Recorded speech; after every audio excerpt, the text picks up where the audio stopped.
Hello, Is that Subhash? Okay, yes, I got your mail, आपका mail मिला था, मुझे फॉरवर्ड किया था, आपने एप्लीकेशन दिया था कि आपकी बेटी को फीवर है, आप घर जल्दी जाना चाहते हैं आज। यस यस यस, उसका निकलने के लिए सोच रहा हूँ। मैं अभी ऑफिस में आई हूँ, मोस्ट प्रॉब्ली 1 घंटे में मैं निकल।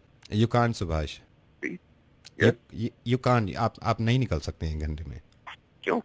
क्योंकि ये कंपनी है सुभाष, यहाँ पे जॉब कर रहे हैं आप। जस्ट मैं आपको याद दिलाना चाह रहा हूँ, क्या दिलाना चाह रहे हैं बताइए।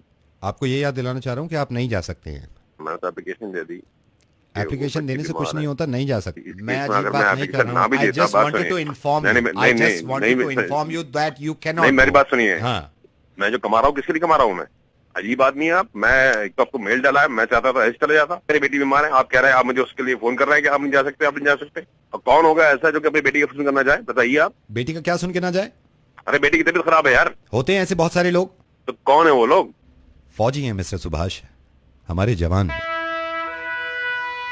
Subhash, Subhash I am sorry, अब ये आप पे डिपेंड करता है, आप चाहें तो फोन काट दीजिए, क्योंकि मैं रेडियो मिर्ची से नवेद बोल रहा हूँ, आपके एचआर से नहीं। और आप चाहें तो थोड़ी सी बात मेरी सुन लीजिए, क्योंकि मुझे लगता है कि ऐसे समझाने में लोगों के शायद समझ में आ जाए। और आप अभी चले जाइएगा आधे घंटे में। लेकिन सुभाष, कितनी आराम से आपने एप्लीकेशन दे दी, आपको छुट्टी भी मिल जाएगी और आप चले भी जाएंगे। ये जो हमारे फौजी हैं ना, जो सरहद पे हमारी हिफाजत कर रहे हैं, 6-6 महीने हो जाते हैं इनको अपनी बेटियों की शक्ल देखे हुए। 1-1 साल गुजर जाता है इनको माँ से चिपटे हुए। मैं आपसे ही बात कर रहा हूँ, आप जो सुन रहे हैं, मैं आपसे ही बात कर रहा हूँ। जरा सा सोचिएगा थोड़ी देर के लिए कि आप जॉब पे हैं और आपकी बेटी की तबीयत खराब है और आपसे ये कह दिया जाए कि आप ये नहीं जा सकते, या आप मजबूरी हो, तड़प जाएंगे आप। इनको खूब अंदाजा रहता है कि हमारे घर में परेशानियां हैं, हमें याद किया जा रहा है, हमारी जरूरत है। ये सारी परेशानियां घर की छोड़ के, सारी जरूरतें घर की छोड़ के, ये सिर्फ हमारी हिफाजत के लिए खड़े रहते हैं। मुझे मालूम है कि मैं खुद सरहद पे जाके हिफाजत नहीं करता, लेकिन मैं ये तो कर सकता हूं ना कि जितनी कुर्बानियां हैं इनकी, उस सब का अंदाजा हो पूरे हिंदुस्तान को। ये जो 17 जवान शहीद हुए हैं ना सिर्फ हमारी हिफाजत के खातिर। सिपाही विश्वजीत गरोही शायद 6 महीने से अपनी बीवी बच्चों से नहीं मिले थे।